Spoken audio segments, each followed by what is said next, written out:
right, kindergarten. Well, welcome to our first edition of something we've never tried before, a virtual field trip. I'm out here at Cherry Creek, and the reason why we're doing this is because we wanted to give you an opportunity to still do your field trips that got canceled by the end of this year. So as we're out at Cherry Creek, we're going to go over and be able to teach all the different things that we are going to be teaching in person. We're going to be doing it in video. If you want to follow me over here, I'm going to show you the 3 tools that we're going to be using in the creek.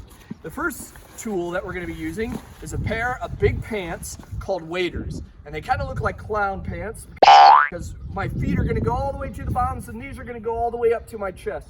But these waders, their purpose is to keep me nice and dry. When I hop into the water, it's going to be important that I stay dry, and these waders are going to help me do that. Another tool that I'm going to use in the creek is going to be this net. And this net is how I go about collecting all the different bugs that we find in the creek. And I'll show you a little bit more about how we use it and what those bugs are called. And then the last tool that we have is going to be this viewer. This green viewer is how I look at the bugs that I'm discovering in the creek, and I use this to help me see them a lot closer and to be able to study them as scientists. So we're going to be spending time using these 3 tools, and we'll show you more about how that looks. Here we go. All right, boys and girls, so the Big Creek Day has arrived. You found your location and you found the pair of waders that hopefully fits you. Well, Mr. Wall was in a big rush to get to the creek, and in his excitement, he did not follow directions and got an improperly sized pair of boots. So I'm going to go ahead and take my shoes off as it nearly goes into the water. Boys and girls, because these boots were not meant for me. But you're gonna work your legs down into the waders. And with any luck, I'll be able to get them on. At this point, you can go ahead and stand up and continue to pull the waders up. All right. Woo! I wish I could buckle, boys and girls, but I simply cannot. Let's go get in the water.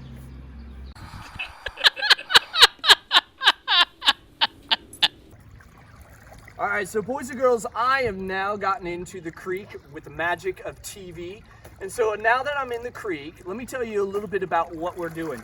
When I use my net in the creek, this is how I catch all the different bugs that I find. And as I use this net, I want to be gentle as I'm pushing it down into the bottom of the creek and along the sides. Now, the reason why we do this is because by collecting different bugs in the creek, we're able to study them, and it tells us about if the water is clean or healthy. So as I'm using my net, I'm just kind of bouncing it along to be able to collect. And then what I'm doing is I'm looking inside my net to look for anything that's moving. And as I look for things that are moving, those will be different bugs that I find. Now, you heard me say earlier that the bugs that we find in the creek go by a special name. The bugs in the creek that we find, they're called macroinvertebrates.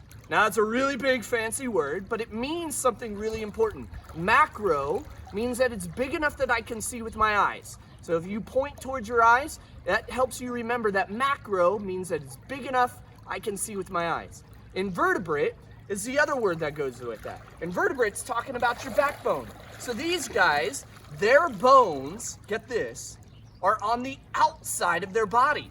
So when we think about our bones are on the inside of us. We can't see them. We got a nice skin that covers it.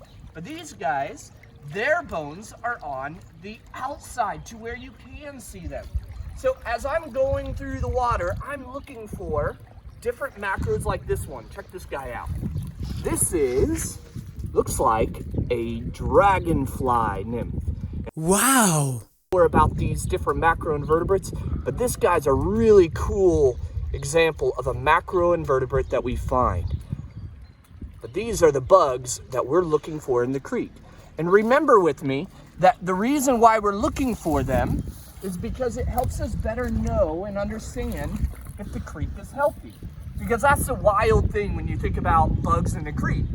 Bugs in the creek is a good thing. Bugs in the creek means that the water is healthy. We find. So like this dragonfly that I found, and I'll put him in the water so that way he won't be, he'll enjoy his habitat a little bit better. But the bugs that I find in the creek, they tell me about how clean this water is. I also found a darter. That's a fish that we find, or like a little minnow that we find in the creek. I'll put him in there as well. But the macroinvertebrates that we find, remembering that macro, big enough I can see with my eyes, and invertebrate, meaning that their bones are on the outside of their bodies. So let's go ahead and keep taking a look as we use the creek to look for these different macroinvertebrates. And look, I found a waterfowl down there. There's a mallard duck. You can tell by his green head.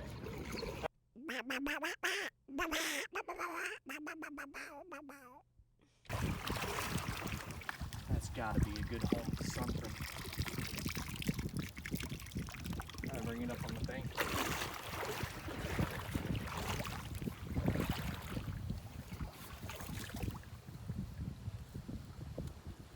A lot of this debris, like leaves and twigs, these all make great hiding places for different macroinvertebrates.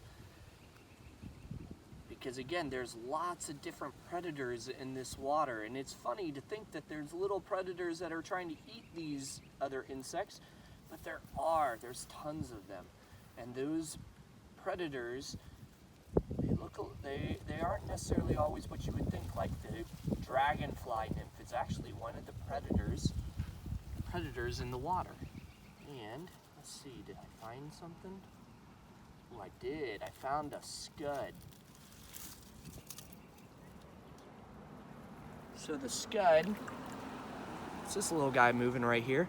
The scud actually moves through the water a lot, almost like a shrimp does. He's got all those little legs on the end, and that scud will swim sideways. He kind of does a sideways swim. But this is one of the macroinvertebrates that we find in the water. He's a great find. Let me get. Now, one of the things about a creek when it's flowing fast like this is that it's harder for us to find different macroinvertebrates because it's harder for them to cling to the underside of things, and so they're going to be a little bit more hidden, or they'll flow further downstream. Right now, the water is moving moderately fast. It doesn't look like it's moving really fast, or maybe it does, but this is probably about moderate speed. It's a little hard to walk through, but that makes it so that it's a little bit more of a challenge when the water's moving this quickly.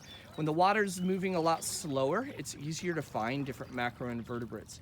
So our challenge today is partly because of how fast this water seems to be moving. So what's this green guy? Is that a caddisfly without a case?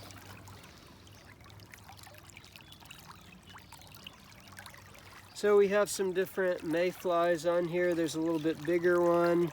There's a little bit smaller mayfly right here.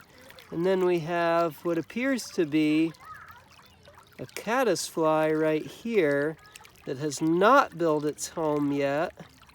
So there's some that have a case and some that do not.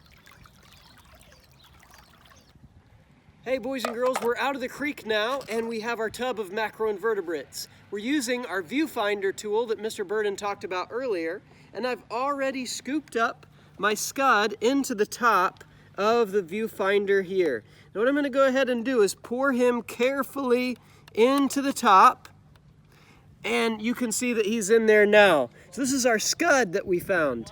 Now we can take the top of that viewfinder and put it right on top, and then I can carefully look through the side, or I can look down at the top and I can see all of his little pro legs, and I can see his little tails behind. Take a look and see if you can see him in there.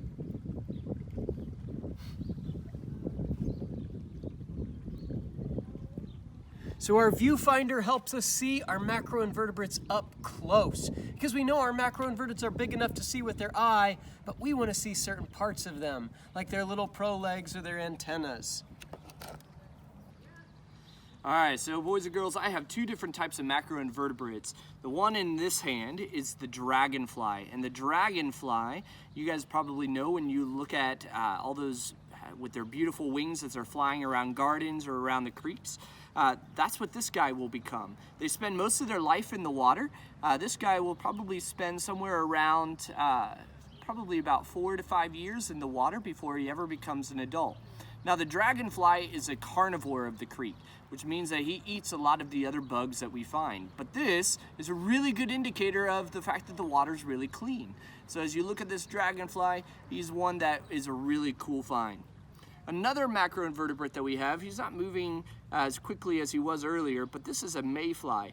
A mayfly, they have these little legs that almost make them look like little grasshoppers because they move so quickly. And they have this tail that is really pronged, almost like a fork would be. But they have this pronged tail on the end, and they have these legs that make them move really fast. And these mayflies, again, this is what he looks like in the nymph stage, in his teenage years, and then eventually he'll become that adult that we see flying around the creek.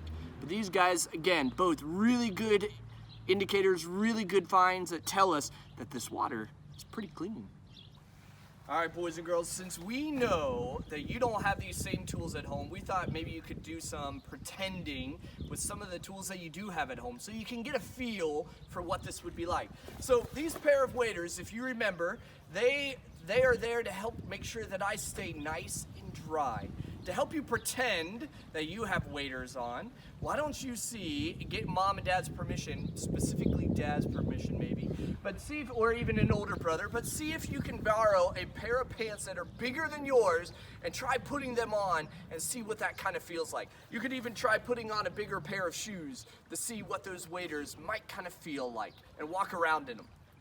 Another thing that you can do to pretend and to get practice with is the net. Again, knowing that you probably don't have a net at home, what if you pretended that you had a net by using a broom, like the broom that you sweep the kitchen floor with? You could grab that broom and you could pretend that there are macroinvertebrates along the edges of the kitchen, and it'd be a great way to maybe help mom and dad do some sweeping.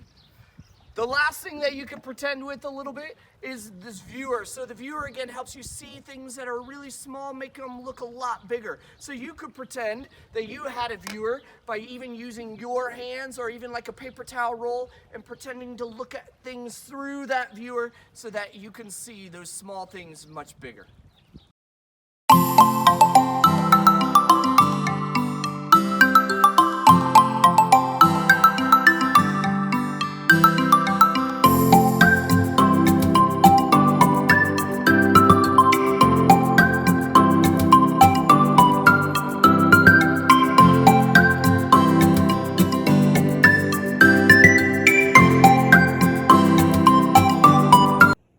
Hello, boys and girls. Today, I'm reading Otters Underwater by Jim Arnosky. Now, in this book, we'll hear a little bit about how otters have adapted to survive in their habitat. It is morning and the sun is shining softly on the pond. Two young otters glide by, making ripples on the water. From the bank, the mother otter watches her pups, swimming side by side, swimming in a line, rolling on their backs, holding their breath, then diving.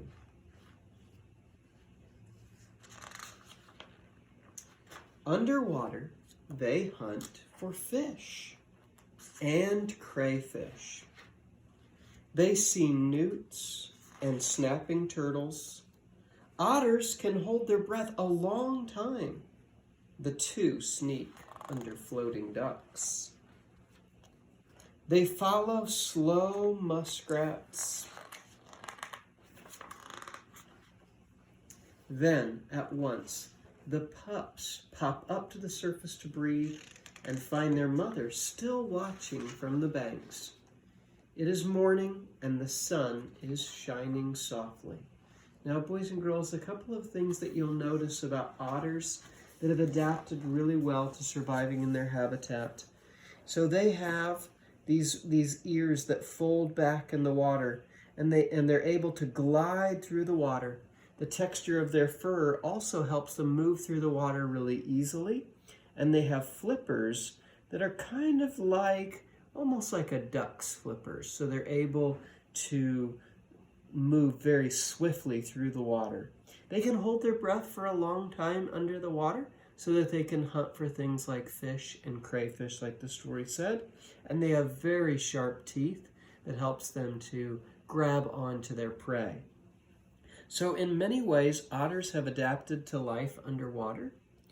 And if you'll notice all the way back here, take a look at this tail and try to imagine how that might help them underwater. So today we've learned a little bit about otters and their life. The amazing thing about otters in Indiana is that they've really made a comeback over the years. So there was a number of years ago when otters actually were on the endangered list and were in fear of becoming extinct. But people decided they wanted to do something about it. And so they reintroduced the otters. Back about 25 years ago or so, they started reintroducing otters, and they would do conservation programs where they would release otters back into our local lakes and streams. And now today, we see a whole bunch of otters coming back in, which is a great sign, because otters, when there's otters in the area, we know that our lakes and streams are healthy. If they're surviving and flourishing, then we've done a good job protecting our water and keeping it safe. That's all for now, boys and girls.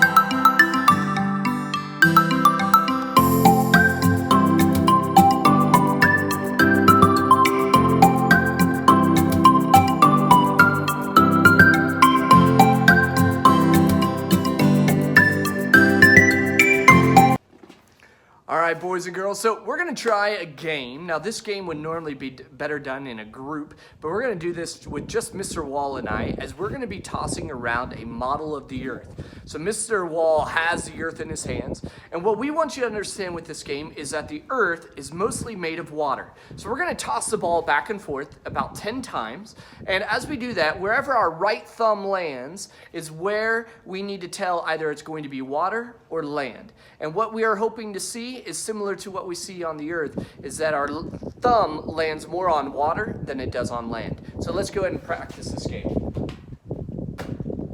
Water.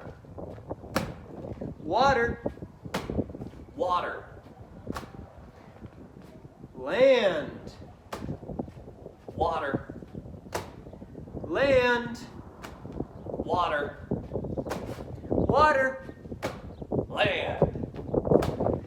Land. All right, I think we've gone through it 10 times. But if you heard like I did, we heard a lot more water than we did land. And that's because the Earth, when we look at it, the Earth is mostly made of water. Over 75% of the Earth is water. So what we'd like you to do is to practice doing something like this, a game like it. Maybe if you have a dice at home, you can make the first two numbers, 1 and 2, represent land. And then numbers 3, 4, 5, and 6 can all represent water. And roll that dice about 10 times and see how many more times you get water over land. And if you keep doing those rolls, you would see a percentage that's going to be closer to represent just like our Earth. If you don't have a dice at home, you could use something in the kitchen, such as pasta, and paint 2 of them green and 4 of them blue, and do the same kind of thing. But do your experiment to show how much more water there is on the Earth than land. And the reason for this game too, just to share with you, is because it helps us better understand why we take care of our water. Even though around here in Warsaw, we live on land and there's so much of it around us, that's not the way that it is all around the world. There's so much water on the Earth. And so it's really important that we take care of that water because of its importance for life here on the Earth. So again, you can have fun practicing this game when you toss, if you have some dice at home, or if you use something like that to be able to show how much water and land there is on the Earth. Have fun.